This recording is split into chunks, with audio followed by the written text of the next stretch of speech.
Jesus used the story of the fig tree to teach us about God's forgiveness. Jesus tells a story about a man who had a fig tree in his vineyard.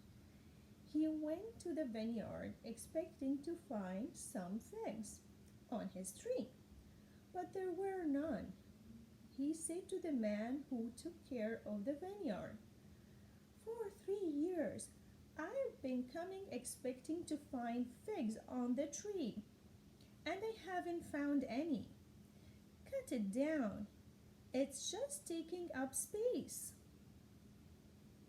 "Leave it alone for 1 more year," the keeper of the vineyard replies. "I will dig around it and I'll put fertilizer on it.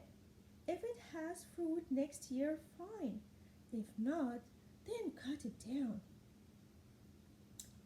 Guys, God has every reason to expect His children to produce a good fruit.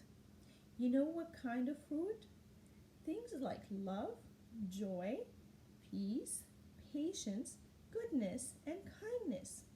Sometimes we don't produce that kind of fruit, but we have a loving and forgiving God. Just as the owner of the vineyard gave the fig tree a second chance, God gives us a second chance too. And it's important for us to know that we don't have to do it alone.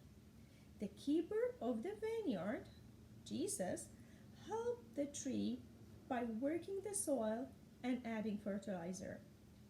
When we allow Jesus to work in our lives, He will help us to produce the kind of fruit that God expects. Aren't you glad that we have a loving and forgiving God who gives a second chance